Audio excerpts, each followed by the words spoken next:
here. Welcome into the Fantasy Guides podcast. My name is Andrew Teuscher, and I am joined today by the owner, the operator of Fantasy Guides and FantasyGuides.com, Stephen Rippey, as well as Fantasy Guides contributor, master of the bets, hitting 8 out of 9 this week on the props. Get in the betting Discord. Jacob Rhodes is here as well. Jacob, hats off to you on running that betting Discord. It's been incredible. Thank you. It's been a good year. We're up over 70 units now on the season. So climbing closer and closer towards that 100-unit goal that we hit last year as well. So we're doing well. I do want to apologize, Jacob. I told you yesterday, I think. This was the first week I actually bet the Kyren Williams over-under on half a touchdown. So my apologies. I hadn't done it at all this season until this week, so I will stay away from Kyren. I'll never do it again. Yeah, don't you dare bet Christian McCaffrey this week. You stay away. Steven is the reason I lost my fantasy week. Now I feel better about myself, but we're not here to talk bets. We should have a betting podcast. We'll get there another day. Today, we are here. You are here so that we can talk about buys and sells going into week 10. We're double digits. That's when it feels like the fantasy season, the whole season's dwindling down.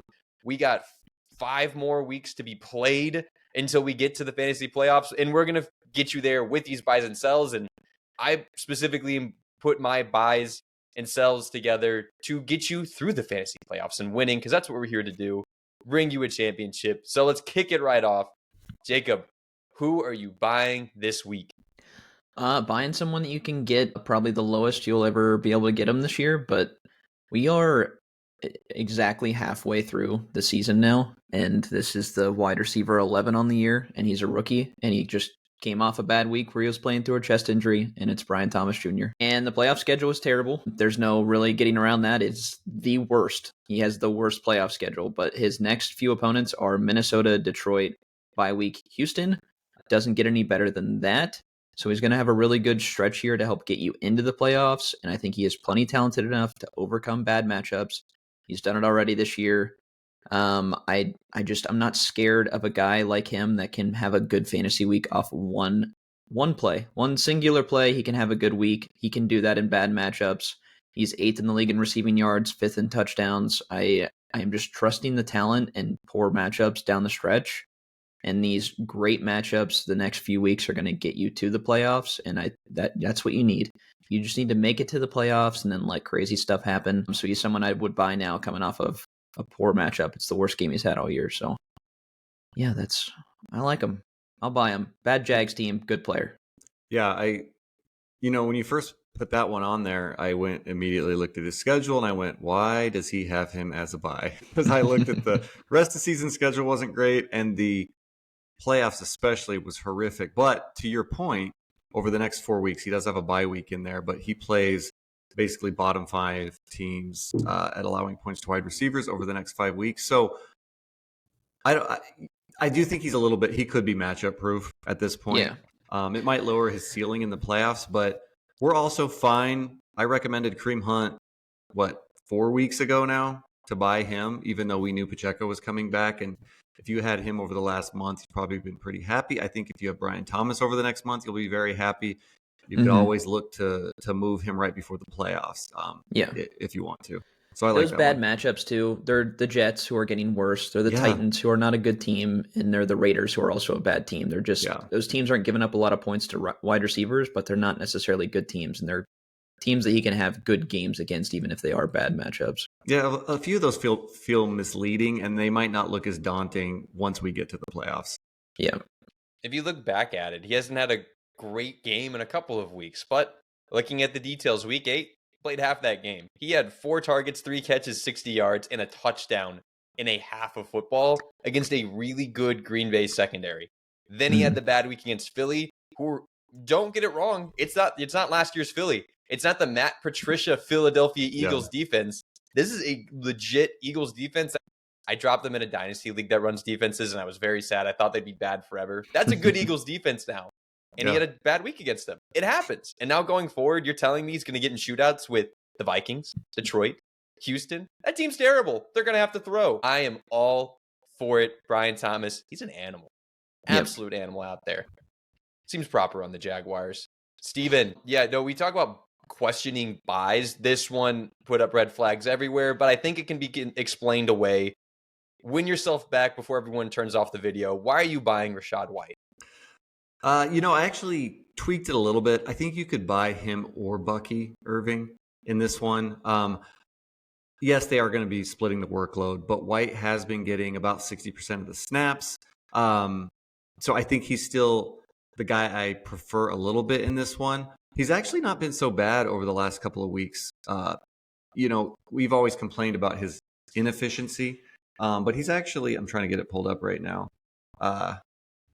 Sorry, I had Jacobs, Brian Thomas pulled up. No, these are his averages since week 4. He averaged 5 yards per carry, 7 yards per carry, 4 yards, 5 yards, 6 yards per carry. So he's actually been more efficient. Now he's not getting as much volume because Bucky Irving is taking a lot of the rushing work. But that's not why you're buying him. You're buying him because in the receiving game, he's still being used a lot. I think he's still going to be used a ton with Godwin out for the year. These wide receivers, they're not good. Baker Mayfield's doing the best that he can, but they don't have a good wide receiver core. Mike Evans, I don't know how soon he'll be back. It could still be another 4 weeks before we see Mike Evans. We saw Nico Collins' injury drag on. And even when he does come back, I still think they'll use White as kind of a safety valve. Tampa Bay has the 3rd easiest rest of the season schedule, the 8th easiest in the playoffs. I think he can have a solid floor. I especially like White in games like next week against San Francisco when they're expected to be underdogs. But even in games like they get Carolina twice, he gets the Raiders. I still think because those teams are so bad, both of these running backs can be good in those games. And White, he ranks 5th in receptions on the year despite missing a game. So I just think he's a guy that, no, he's probably not going to get you those 30-point games he got last year, but I think he's going to get you a solid 14 to 16 points most weeks, and I think he'll be a good floor play. He's the passing down back for this team. And the Buccaneers have the 2nd highest pass rate over expectation in the NFL. You look at it, there are only 7 teams that have a positive passing rate over expectation in the NFL these days, which just seemed so wrong. I was shocked to see that. Where did our NFL go? Where did our high-flying, throw the ball, Jameis Winston? At least Jameis Winston's back. We know that'll change then. Yeah. But where did that go? It's disappeared, but the Bucs are still keeping it up in a really good offense. He's got a 50% route participation that he's keeping up each and every week, and he's going to get targets. Like you said, Mike Evans hurt, gone. Steven, how well do 30-year-old men heal from hamstrings? I'm older than that, but I'm still recovering. It's been a year. Exactly. It's not quick. And so Rachaad White's going to keep eating. Jacob, are you for this? Are you against this? I think if you need a solid RB2 with a decent floor and receiving volume in a full PPR league, I don't have any problem with this at all. Yes, I should just put a disclaimer. This is for PPR leagues. Sorry. Yeah, it has to be. And if you're not playing at least in half PPR, I don't know what you're doing in 2024. But yeah, that's a given. He's on the field when they're passing the ball most of the time. Bucky is definitely a better runner of the football. He's flashier. He's more fun. He's exciting. He's the rookie, but Rachaad White's not going anywhere, and this offense needs him. The thing I like too, so he's got 34 targets. He's caught 31 of them. So yeah, he's catching everything thrown to him. And like I said, I still think Bucky. Now maybe I don't like Bucky as much next week against San Francisco, but when they play Carolina, Vegas, Carolina again, I think Bucky's going to have his games too. So I think you can play the matchups a little bit with him. Yeah, they've coexisted multiple times already this year. They can both have good games. The Buccaneers scored 24 points against a really good Chiefs defense, which is very admirable considering all the situation they had. That was the first time they'd scored under 25 points going all the way back until week 3. That's insane. Wow. This is legitimately on the season points per game, a top 5 offense. And they're still looking good. Baker's playing extremely well. Yep. Big game Baker always steps up. Here's another guy who stepped up. His team stepped up in prime time. He didn't so much this last week, so that's why he's a buy. Aaron Jones is a buy for me this week. Get you a running back who's going to carry the load the rest of the way for his team and your team. He's the RB18 on the season. That just feels like where Aaron Jones always finishes. It's like somewhere between RB12 and RB 24. But I think he's going to start going above because his stats say he's going to. His usage. He's top 15 in rushing attempts, and targets per game. Like, it just means that he's a top 15 back. You're top 15 in both rushing attempts and targets, and you're in a top 10 offense. How are you not how are you not going to be a top 15 back rest of the season? Aaron Jones, I think, is going to jump right back into that.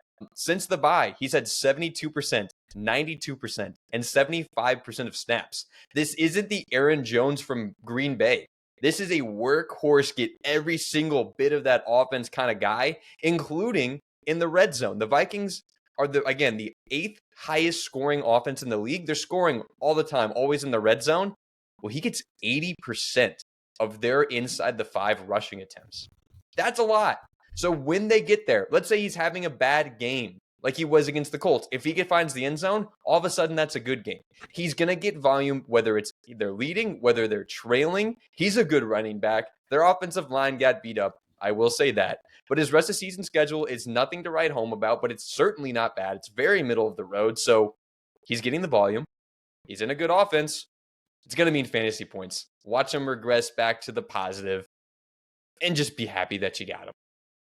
Well, you say his schedule's not all that great, but I know that you look at you don't look schedule adjusted. Yeah, you look at schedule adjusted. I will say, if you're just looking at points given up, he has the 4th easiest schedule moving forward. And if you look at the opponents they played over the first 9 weeks, Minnesota had the 4th most difficult schedule, and he was able to produce with that. So I'm all on board with this, because as long as he stays healthy, I think that's the one risk you get with a 30-year-old running back who I think turns 30 next month. But that's the cool thing now. All the good running backs are old. Derrick Henry, he's old. Alvin Kamara, he's old. Old is in, Steven. Get with the times. Why are you always chasing young players?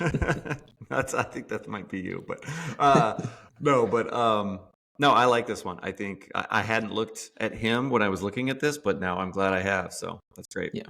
I'm an Aaron Jones stan. You won't have any argument for me here. He only has 3 touchdowns on the year, which that's not a lot for what kind of volume he's been getting. I think there's positive regression coming in there. I know people love that term, so I love throwing it in there. Yeah, only 2 rushing touchdowns on the year, and you mentioned all the carries he's been getting inside the 10. It's going to improve. And they just got Jordan Addison back these last couple of weeks, and Hawkinson's coming back. So even though they lost Christian Darrisaw, huge loss, don't get me wrong, that offense could be mean the rest of the way. They did immediately replace him, which was nice to see. It was very smart of them. They went and traded for a left tackle immediately, and better than what they were going to have with that loss. So it's not as bad as it could be. Yeah, unfortunately, when you play my Colts defensive line, your passer is going to get sacked. Yeah, we can't do anything else. But that's literally it. So let's get to sells.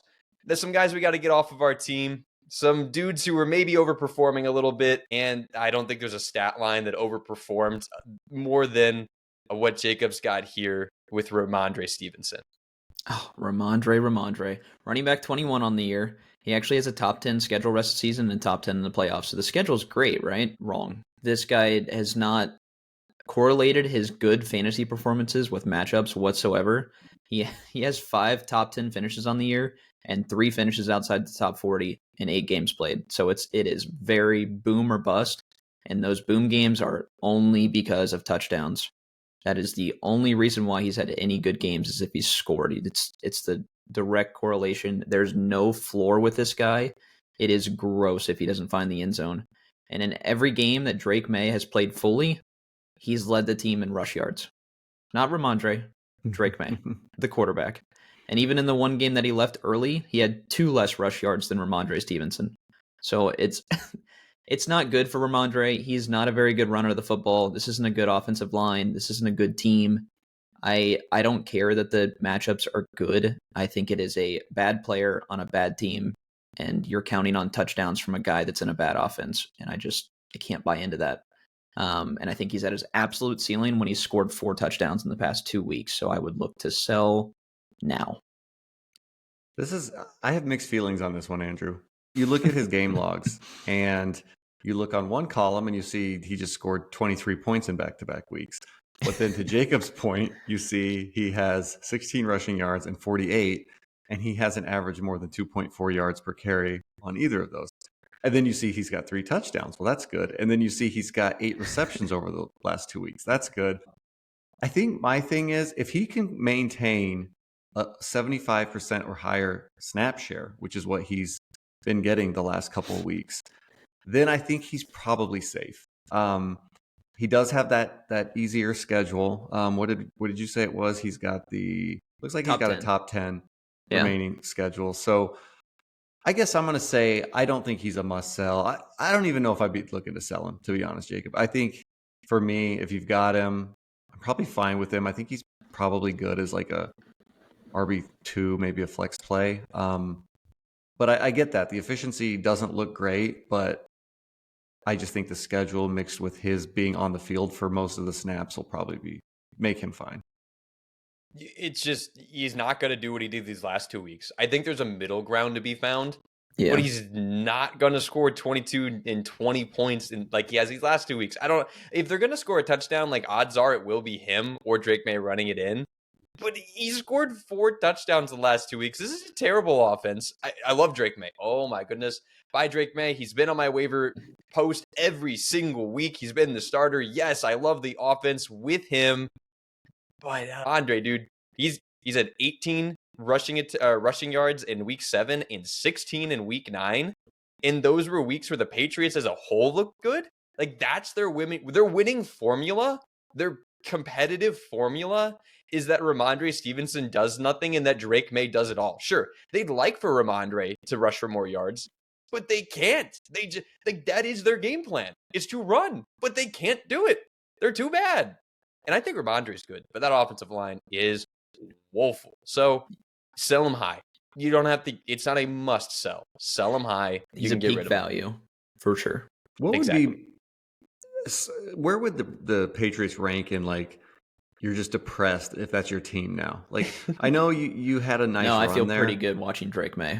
I would feel better as a Patriots fan than I would as a Titans. Browns fan, Panthers fan, Saints. Jags fan, Colts fan, Saints fan. Yes. I think Titans Drake May is legit. I would feel very good if I was a Pats fan. All right. Yeah, I love me some Drake May. I'm trying to get him so bad. Dave, I know you're listening to this. Turn off the podcast. All right, now, guys. Drake May is so good. I want him so bad on my team. All righty. Dave owns him in our league. I must acquire him somehow. Steven, you broke the rules with your sell here. I did. This is not one we've ever gone for.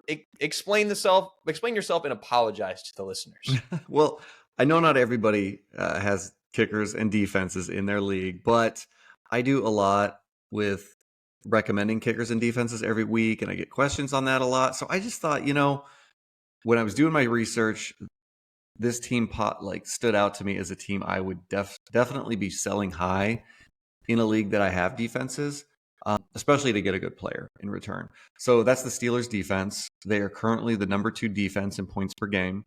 They have played the easiest schedule over the first 9 weeks. They played Denver when Bo Nix was just his second start. They played Indy. Sorry, Andrew. We know how that goes. They played Vegas.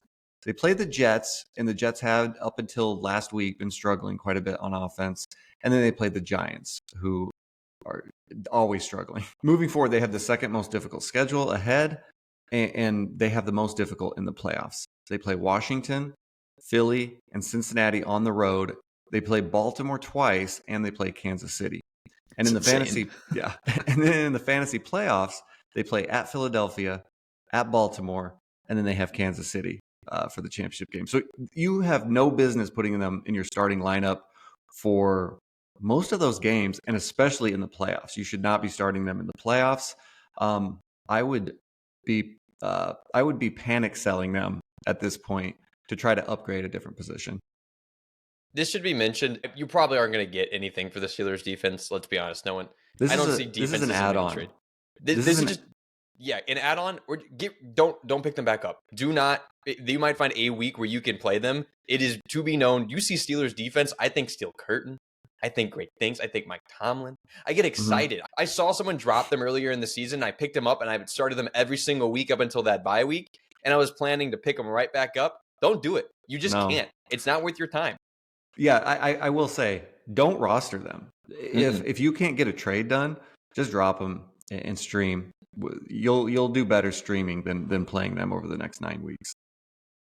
better advice than just better advice of what to do with the Steelers than it is just with the, trading a defense. But this rolls right into what I got for you. Here's a trade you actually need to make going off of that. It's Najee Harris. And it's partly because of what Steven just talked about, and it's partly because his volume is about to drop. So when you're about to face tougher competition and you're about to get less volume, that's not what you want to see in fantasy football. Najee Harris is facing the lowest points above expectation schedule remaining, and especially in the playoffs. Listen to this playoff schedule. In week 15, he gets Philadelphia, allowing the third fewest points at this point. Baltimore, the seventh fewest points. And Kansas City, allowing the fewest overall points. We just saw what they did to the Buccaneers' great running game. Well, that's what's going to happen to Najee Harris in the playoffs when you need him the most. So keep your Najee Harris. Sure, maybe he's good for a few weeks if this other part isn't correct, but maybe he's good for a few weeks. But when you get to the playoffs, you're not going to want to play him. He's going to dud for you. So it's not even worth having him. Sell him off that alone. Let's add to it. Steelers have been playing some absolute hot garbage lately. We saw Najee rip off massive games the last 3 weeks. It's because the Steelers are playing ahead. They played the Las Vegas Raiders. They played the New York Jets when they first got Devontae, so he wasn't even in the offense, really. And the New York Giants. What do those teams have? A combined, 6 wins? Yeah, that's garbage. Hot garbage, might I add. And so now they're going to play Washington, Baltimore twice. Cleveland twice, we'll give them that one. But then Cincy, Philly, KC. These are shootouts. Those are all, he only plays top 11 offenses except for Cleveland remaining rest of the season. It's going to be Jaylen Warren. Yeah, Jaylen Warren's on this team. He's been hurt all season. He's coming back. He steals half of the work, specifically the passing work. That's where you're going to see him get involved when in a losing script. It's just looking terrible for Najee rest of the season. He looks really fun out there. He got skinny. Good for you, Najee. Drop some LBs. Get a good workout routine. But, buddy, I'm getting you off. Stripping the weight of you off my fantasy team. Well, actually, something I forgot to mention with the Steelers is there are 2 good games in that stretch against Cleveland because of the Jameis Winston experience that can produce good fantasy results. But for Najee's argument, that's not actually so good. Cleveland, we did see J.K. Dobbins have a good game against them, but he also scored 2 touchdowns in that game. But on the season, Cleveland's the 7th most difficult matchup for running backs. So even those games, which I think we'd all probably argue are his good matchups, the 2 against Cleveland, those aren't actually that good. He could still struggle in those. That's still a good defense. So yeah, I'm completely on board with this. Only 2 games rest of the season for the Steelers where they will probably be favored. Mm-hmm. So that doesn't bode well for a guy like Najee that needs volume and rushing work and is not going to see receiving work. And they're coming off a bye, and Jaylen Warren's going to be healthier, and maybe he's more a part of this offense than he has been since the bye. So, hey, when Cordell Patterson, he's got to be returning soon too, right? like there's still that option. We joke, but Arthur Smith has done crazier stuff. So yeah, actually, Andrew, to your point, that playoff schedule, their average opponent ranks 4th against the position. That's I don't think I've seen the number that low so far when I look at these 3-game stretches. That's pretty low. I'm trying to get better and not buy and sell off of average matchups. They're 17th in the league. You don't want to play. No. When it is that horrific. Oh, when it's 4. Unless you have Saquon Barkley and the Philadelphia Eagles offensive line, just get out. It is not worth your time. I'd be selling almost anybody in that playoff schedule coming up. Yeah, I think you only, as a disclaimer, I usually only pay attention to strength of schedule when it's on either extreme. Mm-hmm. When it's top 5, top 8, and bottom 5, bottom 8. I think that is when it can make a difference.